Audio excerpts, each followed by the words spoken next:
literally, when I quit my job, I would get up in the morning like I was going to work, and I would start my day at 8, work until 12, take me a lunch break, start back and work until like 5 or later. Writing the whole time? No, I wasn't writing because I was past the writing point. But I was just like, I started. But at this point, she quit her job, so she got to find different ways to hustle. Get different streams of income. So you're sending your book out to people, different publishers, and... Well, no, because I started my own publishing company. I just didn't, when I did it, I just didn't really know. I was just thinking about, like, whoa, you're the publisher. I didn't know what I was doing.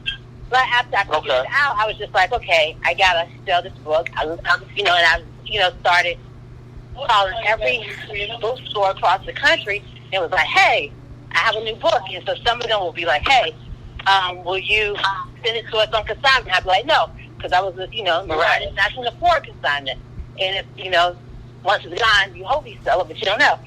But what a lot of them would do, say, well, I'll get at least one if we sell it, or it does well, we'll get some more, whatever. And then the larger bookstores will say, I can't carry it because you don't have enough in print, because my first run was only 2,000 books. So what happened after that? That's not enough? No, because it's more than 2,000 Barnes and Nobles across the country, Wow, okay. So you're not talking about the additional bookstores. So then you're like, okay. So then what I learned was, for independent artists at that time, it's different now, so I have to do some research on this new book. But at the time, but it's easier marketing too now. Right, the way to backing yourself into bookstores, especially with like really good, like just managers who believe in independent artists, independent authors. What we would do is have book signers, and then what a lot of them would do is be like, hey, sign the book, because once you sign the book, they can't return it. And whether they sell it or not, it's in the stores, And but I did, like, at first, like, I sold my first book sign, I sold 30 books, and I cried because I thought, oh, this is so low. And she was like, oh, actually, that's really good for an independent. Yeah, you cried about 30 fucking books? Yeah, because I have big dreams. You sold 30 books and you crying? Yeah, I was like our own marketing. Yeah. Look. I need you to like inbox me, because I have a book, right? But I only got like my first 4 chapters. But this is I've been holding on. Finish the book, Ting. I've been holding on this shit for like 3 fucking years. Well, listen, I'm holding you up. You're gonna finish the book during this quarantine. And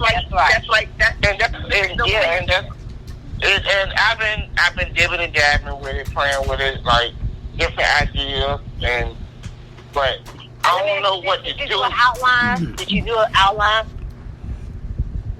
I can give you an outline, yeah. So the thing, first of all, you need to plan what you're going to write, and it definitely will change, but you got to start with the plan. And the biggest piece of advice I always give people is, do not go back and start from beginning every day and reread everything. Like, pick up where you left off, get it finished, then you go back and do the edits, because you're going to do several rewrites anyway.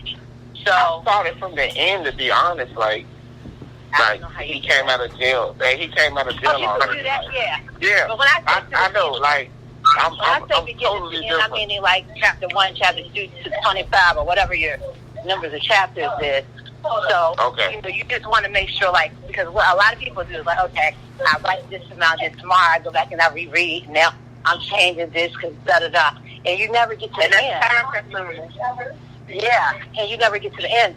So what you want to do is pick up where you left off, get to the end, and it's going to be a crappy draft. Everybody's first draft is crappy. So then you set it down a few weeks, and then you go back to it and you look at it, and then you do another rewrite. And you're going to do several of those until you get an editor, and they'll clean up whatever you need to have cleaned up. Okay. But you got to finish it before anybody else can help you with it. Right. So that's the scary part. Like, I didn't want anyone to look at it, because I didn't want somebody to read it and then it's not copyrighted, so they can just like take the whole you don't need to let no one read it yet. You need to finish it first. Like you get from beginning to end, and then after that you can go from there. Okay. Yeah, but completed though, the copyright, the completed. Yeah, and you don't even have to copyright. Yeah, you definitely want to copyright the completed thing, but you don't even have to copyright it after the first draft. The first draft is to get it all out your head. Yeah, that's what the lady was telling me. She was like, you don't want to copyright it until you have it done, because you copyright it. If you change it, you got to copyright it again. And she's like, every time you copyright it, every time you change it, you got to copyright it. She was like, make sure you have it to where you want it. Where you want to be, Yeah. As close as possible. You might make some additional changes, but they need to be very minimal. You want to get that story fleshed out. Okay. Yeah. Even if you think it's dumb, keep writing. Keep writing, yeah. Everybody's first draft is, like I told you. I swear, I mean, it's crazy because you say that, because I be like, when I go back and read it, I'm like, this nigga corny as a bitch. Yeah, but don't worry about it. But it's crazy. I love it. At the moment when I wrote it, it was like, okay, blah, blah, blah. But then when I go back now, it's like, oh, man. It's only because you're writing it. Well, not only that, did you do the work? Like, did you develop your characters? John, did you talk about that with them? I developed my character off of my cousin. I didn't know he was writing a book. Oh. Yeah. Is this fiction or nonfiction? Kind of both. Okay, you gotta get in one category. I got some of the stuff that he done. They got some of the stuff that he done and some of the stuff that I added in. Loosely based on a true story. So it's fiction. So this is the thing. Yeah. Right. Sell your book. You don't say, well, it's out of both. You gotta have one category to the other. Yeah. So you gotta, make it. I know that. Yeah. Well, when me and John read the rough draft, I'll tell you what it is.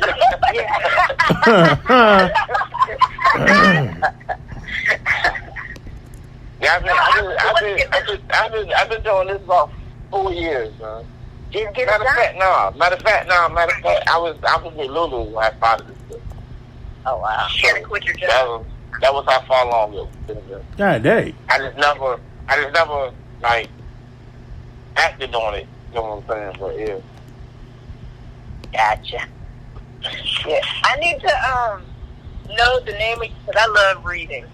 I need to know the name of the books again, or I can just go to your website. Wait. Yeah, you can. The first book, I don't have it anymore in print right now, and I am debating about putting, because that was in 2005.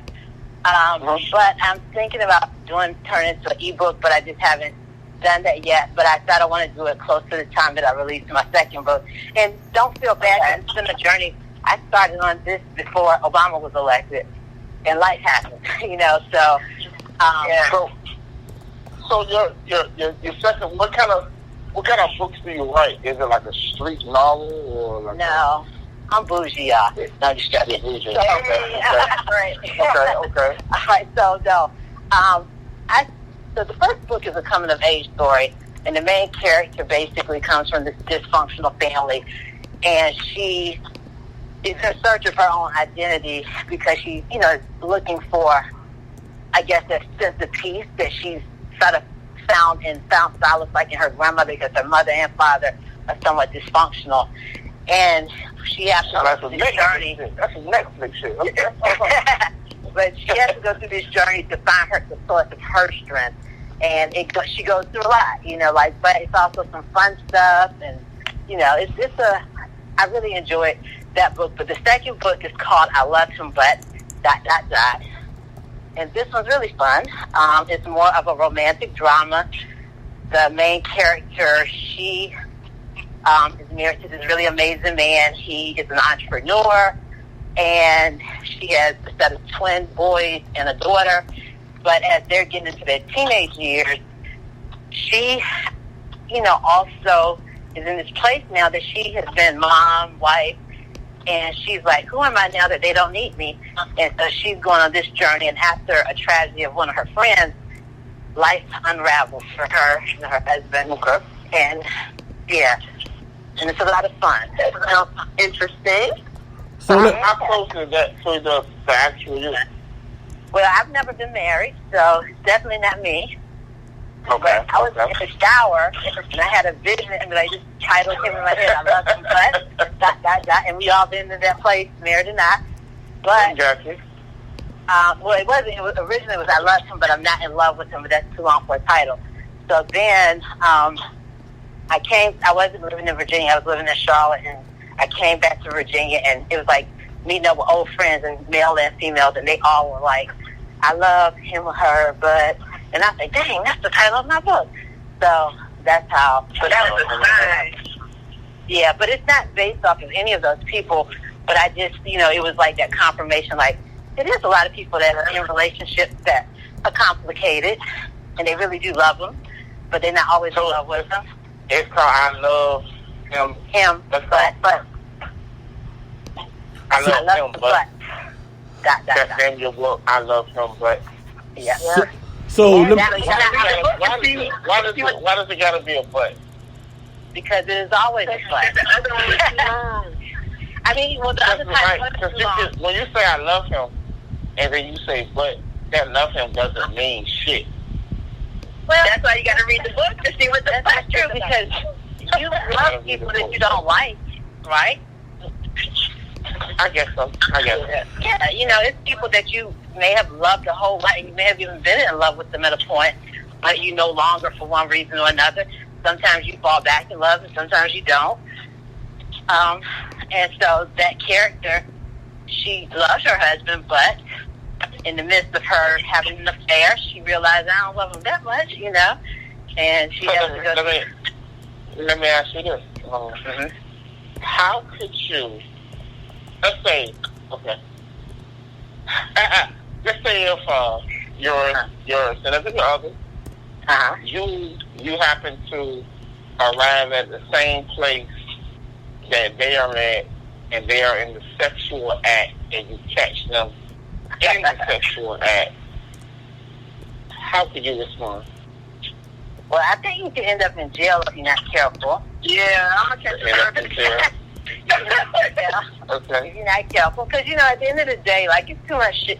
I don't know if y'all use bad language or not, but it's too much yeah. stuff going around. Be real. This is the real news show. Okay, cool. All real. But I just feel like we're all grown, and this is the reality. Like, I'm older than y'all probably, so this is the deal. I'm 43. When people, I doubt it. I'm 47. So got me. Damn. Okay. Yeah. So this is the deal. As we become adults, we know what we want, we don't want, right? And what I know is that people, it's always somebody willing to accept your bullshit. But that person needs to know it's fair for them to say, I want to accept this bullshit or I don't. Because if they don't, there's somebody else that's willing to accept it. So you find the other person that's dealing with the same bullshit that you're dealing with and keep it moving. And y'all just yoke. That's your yoke. That's what we agree to. That's your yin gang right there, If that's what you agree to. But if we are that's your yin in a gang. situation that we said we're being loyal, then that's not an agreement, and so that's how you end up with the case, so, or death or something like that. So anything can happen.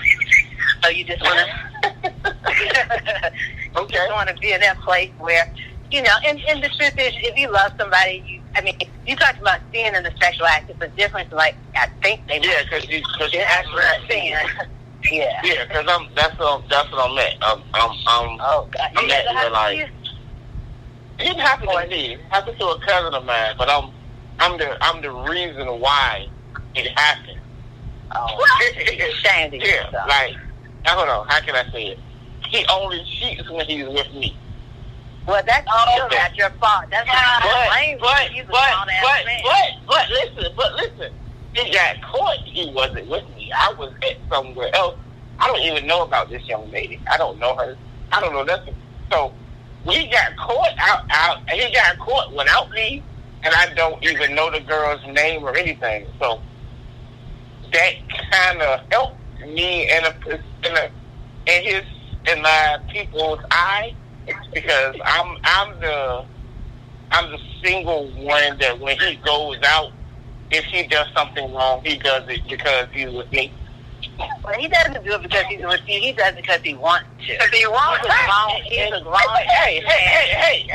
You make whatever that's why you want to make.